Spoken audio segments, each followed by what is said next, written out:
우리는 세상을 변화시킬 수 없지만은 하나님은 세상을 지배하며 통치하심을 고백합니다. 하나님, 우리가 하나님과 함께 우리 자신을 바꿀 수 있을 때에 우리는 세상을 변화시킬 수 있는 하나님의 축복의 통로가 됨을 이 시간 고백합니다. 오늘도 허락하시는 주님의 말씀을 통해서 우리가 변화되어지는 시간, 우리의 속사람이 새롭게 변화되어지는 은혜 허락하여 주옵소서. 예수님의 이름으로 기도합니다. 아멘. 네, 하나님 말씀 보겠습니다. 고린도전서 13장 11절부터 13절까지 말씀입니다.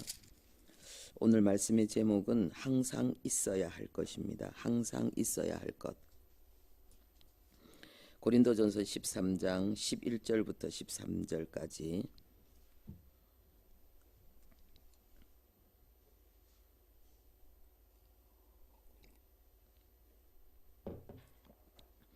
우리 함께 합독하겠습니다.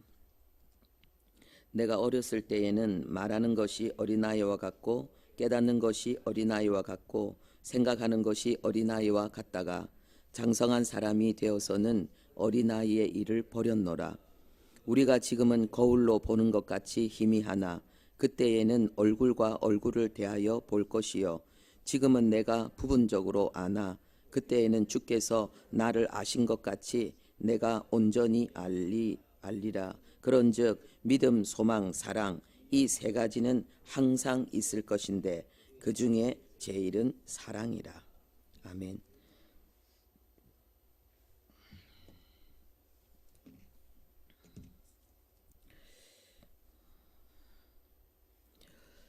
네.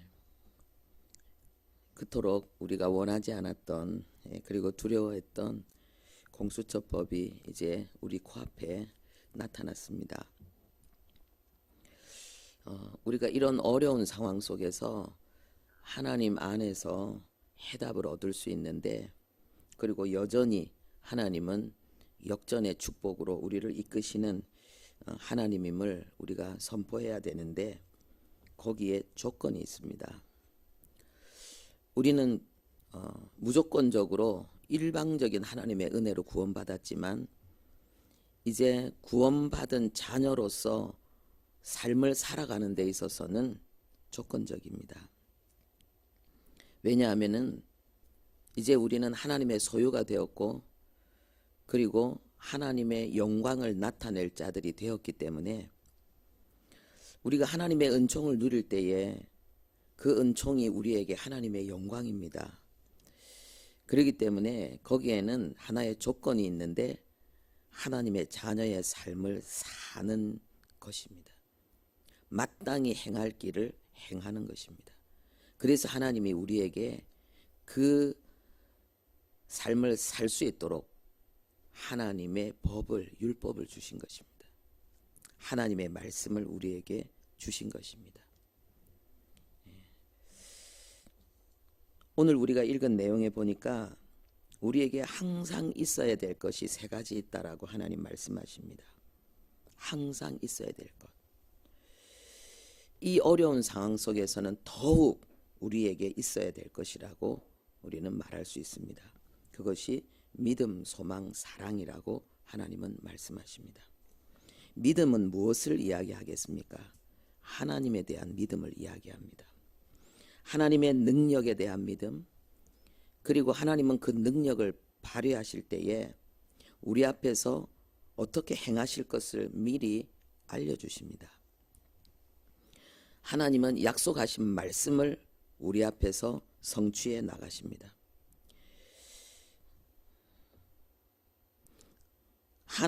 그러나 그 하나님의 약속의 말씀이 우리의 믿음과 기도와 우리의 순종의 삶을 통해서 우리 앞에 펼쳐질 때에 그것은 우리가 원하는 때 우리가 원하는 방법이 아니라 하나님이 원하는 때에 하나님이 원하는 방법으로 이루어집니다.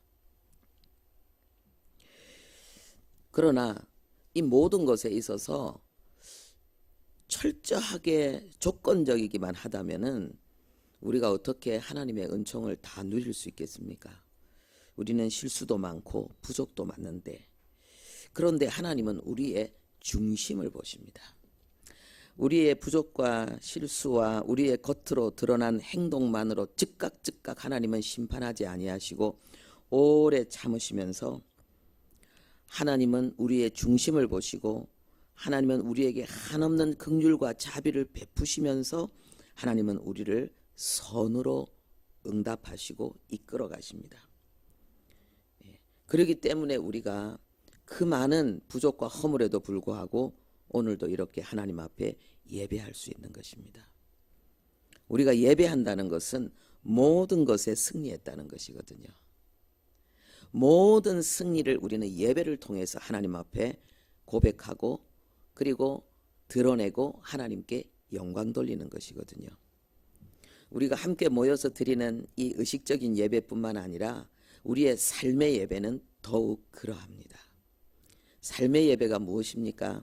우리의 삶 속에 순간순간 범사에 하나님의 뜻을 이루어내는 것, 철저한 순종과 충성으로 살아가는 것, 이것이 삶의 예배인데 우리가 하나님 앞에 그 순종과 충성의 삶의 예배를 드렸다는 것은 우리의 삶 속에서 완전하게 승리를 이루었다는 것입니다. 그 다윗이 내가 하나님 앞에 완전하게 행했다는 것은 항상 완전하기만 했다는 것을 말하는 것이 아니고 부족과 실수도 있었지만은 그 중심을 보고 그를 이끌어 가시는 하나님 앞에서 중요한 순간에 상당히 많이 예배를 드릴 수 있었다는 것을 말하고 있는 것입니다. 그래서 우리 안에 있어야 될 것이 뭐냐 하면은 우리도 그렇게 살 수 있다는 걸 믿는 거예요. 성경은 말씀대로 사는 것이 쉽다고 말하고 있고 그리고 우리로 하여금 말씀대로 살고 하나님의 그 뜻을 이루고 사명을 감당하는 것이 어렵지 않다고 말하고 있습니다. 우리 입장에서는 결코 쉽지만은 않다라고 우리는 말할 수 있는데 하나님의 선포는 쉽다라고 말씀하십니다. 그러면은 하나님의 말씀이 맞는 것입니다.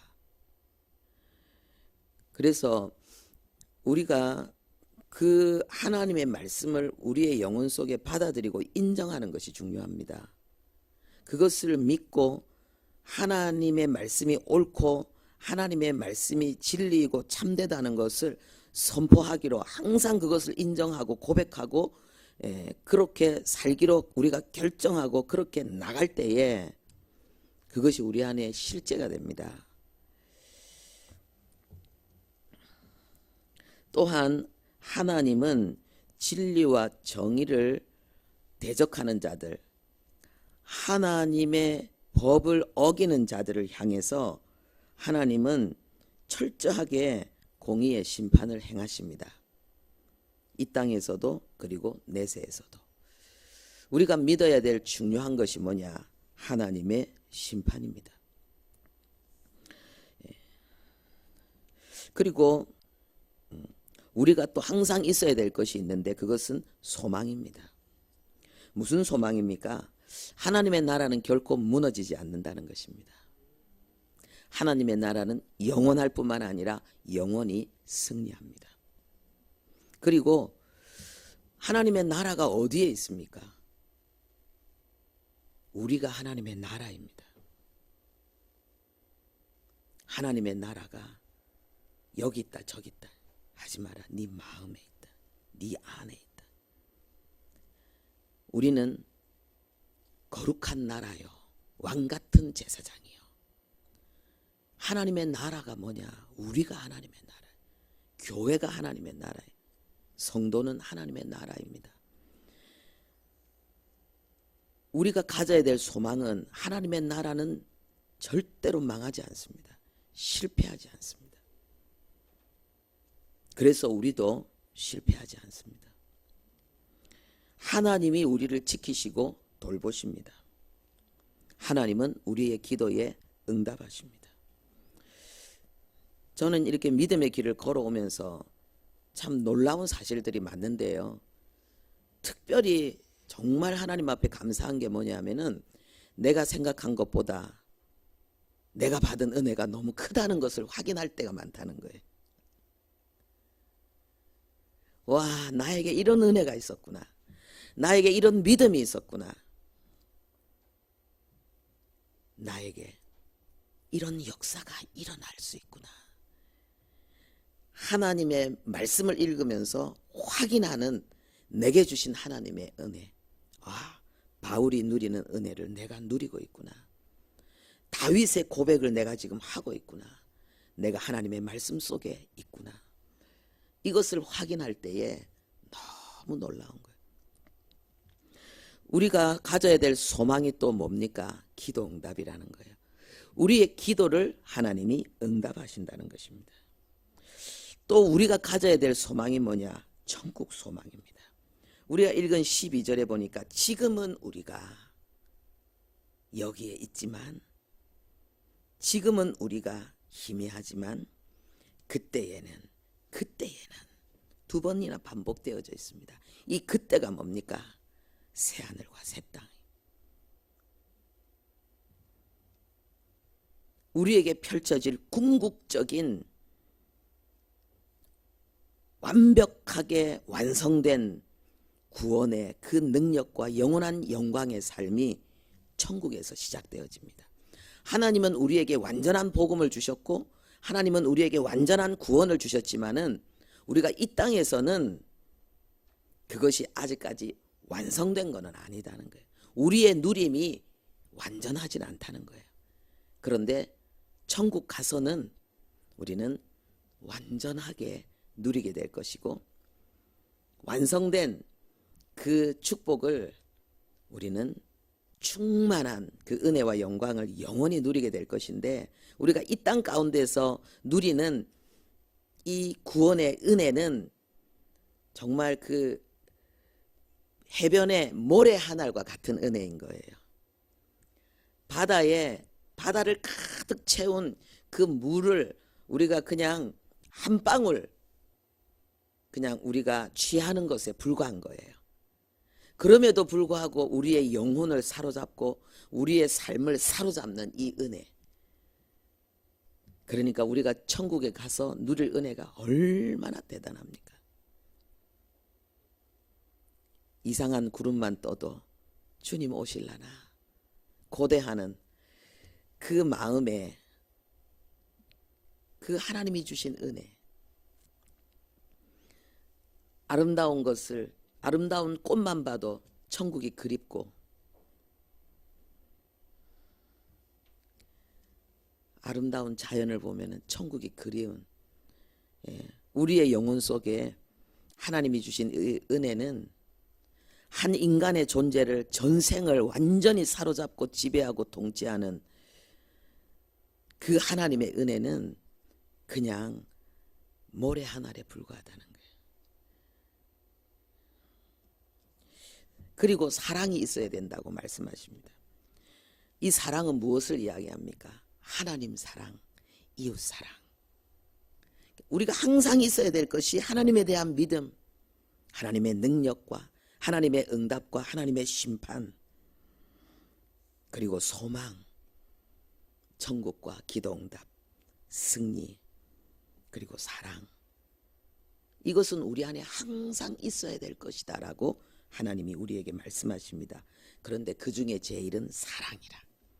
이 사랑은 믿음과 소망의 결과로 우리에게 나타나는 거예요.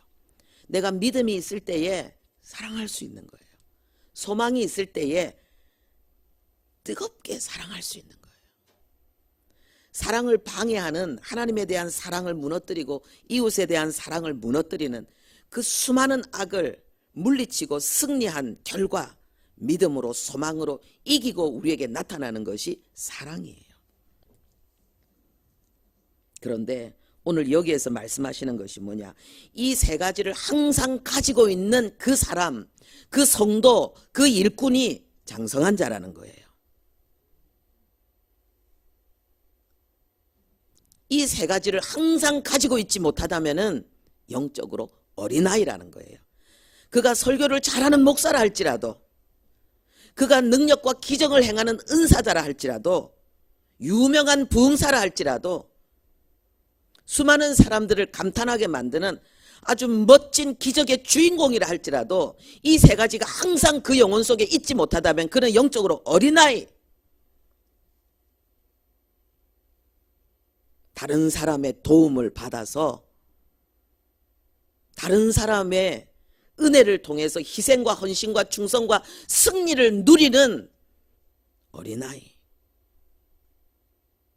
귀하지만은, 나쁜 것은 아니지만은 하나님의 나라를 세우는 하나님의 일꾼은 아니고 그 일꾼들의 도움을 받아서 믿음을 유지하며 나가고 있는 연약한 자. 한없이 사랑하지만은, 그러나 사랑하는 만큼 하나님의 마음이 안타까운 말썽쟁이, 말 안 듣는 자식이잖아요. 그러나 그래도 더 사랑하잖아요. 말 안 듣기 때문에 더 사랑하잖아요. 하나님의 긍휼과 자비가 더 집중되잖아요. 그러나 그런 삶을 가지고 하나님 앞에 섰을 때에 무슨 공로가 있겠습니까? 그 신앙생활은 인본주의인데 주님 앞에 받은 수많은 은혜를 소멸시키고 여전히 자기 중심으로 자기 판단과 노력으로 살아가는 삶인데, 하나님의 나라는 언제 세워지겠습니까? 하나님의 영광은 어떻게 나타나겠습니까? 우리가 믿음과 소망과 사랑이 항상 있는 장성한 자가 되는 건 간단합니다. 이 말씀을 인정하는 거예요. 이 말씀이 진리라는 것을 인정하는 거예요. 내 안에서 내 모든 자아를, 나의 모든 생각을, 판단을, 나의 이론을, 나의 우상을, 나의 세속을 이 말씀 앞에 굴복시키는 거예요. 그렇구나. 믿음, 소망, 사랑을 항상 간직하고 있는 그 사람이 장성한 자구나. 그것은 하나님만 아시는구나. 결정적인 순간에 그것은 드러나는 것이구나. 그리고 육에 속한 사람은 이 장성한 자를 못 알아봅니다. 신령한 것은 신령한 자만이 분별할 수 있기 때문에 교만한 자는 교만한 자를 좋아하고, 육신적인 사람은 육신적인 사람을 좋아하고, 영적인 사람은 영적인 사람을 좋아하기 때문에. 근데 좋아하고 이런 게 중요한 게 아니에요. 우리가 이 말씀의 주인공이 되는 게 중요한데, 그것은 쉽다는 거예요. 인정하는 거예요. 이 말씀을 인정하는 거예요. 우리 전 자아를 이 말씀에 굴복시켜요. 아, 아니구나. 내가 예수 믿을 때 가장 중요한 거는 믿음과 소망과 사랑이 내 영혼에, 내 삶에 항상 있는 것. 내가 믿음 안에, 소망 안에, 사랑 안에 사는 것. 이것이 장성한 자구나. 이것이 구원받은 성도를 향해서 하나님이 원하시는 거구나. 지금까지 내가 어떻게 살았는가. 내가 정말 이것을 가슴에 완전히 새기고 있어야 돼요.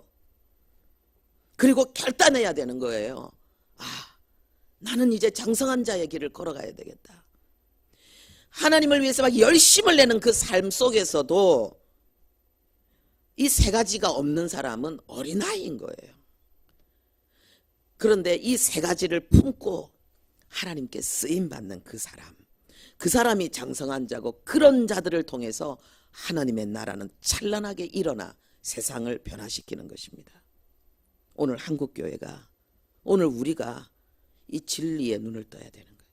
말씀으로 돌아간다는 것은 바로 이런 말씀 앞에 굴복하는 거예요. 결단하는 거예요. 나는 믿음으로 살리라. 나는 소망 가운데 살리라. 나는 사랑으로 살리라. 이 세 가지를 무너뜨리는 그 어떤 공격도 나는 이겨내리라. 내가 살아있는 목적, 내가 하나님의 은혜를 사모하는 목적, 내가 하나님 앞에 예배하고 기도하고 하나님의 말씀을 읽고 묵상하는 그 모든 목적은 이 말씀을 이루기 위해서다. 딱 결정하는 거예요. 가슴에 새기는 거예요. 크게 적어놓는 것도 좋죠. 계속 주목하는 거죠. 그리고 아침 저녁으로 순간순간 살피는 거죠. 그러면은 이미 그 사람은 장성한 자입니다. 할렐루야. 여러분, 영적 어린아이에서 장성한 자로 바뀌는 건 순간이에요. 마음의 결단이에요. 믿음이에요. 그때부터 장성한 자가 되는 거예요. 장성한 자가 장성한 자로 살아가는데 오랜 시간이 아니에요. 말씀 하나가 나를 바꿔버리는 거예요. 내 믿음의 결단이 나를 바꾸는 거예요. 내가 그렇게 결단할 때, 내가 그렇게 인정할 때에 그 다음에 성령이 나를 사로잡는 거예요.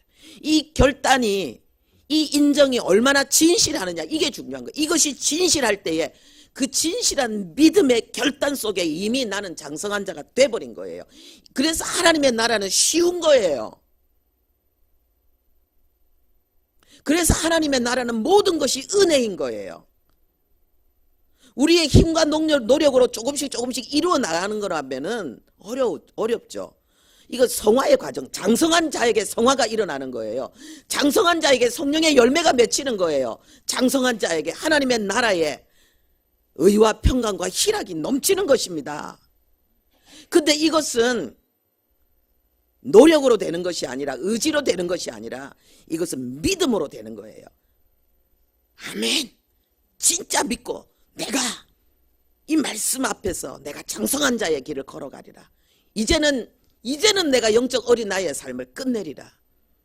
그 사람은 이미 장성한 자의 반열에 선 것입니다. 우리 안에 이 은혜가 있기를 바랍니다. 하나님 아버지, 이 땅에 수많은 영적 어린아이들로 인해서 하나님의 탄식이, 하나님의 사랑, 그 징계의 채찍이 하나님 우리 앞에 펼쳐진 지금 이때에 하나님이 간절히 원하시는 이 말씀, 우리가 원하지 않는 이 모든 것을 굴복시킬 수 있는 이 말씀, 우리가 이 말씀으로 일어나게 주옵소서. 내가 그 사람 되리라 결단하며 내 인생이 이 말씀의 증거가 되게 하리라 결단하며 하나님의 새 역사를 이루고 대한민국의 역사를 바꿀 수 있는, 우리가 오랫동안 기도했던 그 소원을 이루어낼 수 있는 축복의 씨앗으로, 성령의 불씨로 우리를 드리게 해 주옵소서. 예수님의 이름으로 기도합니다. 아멘.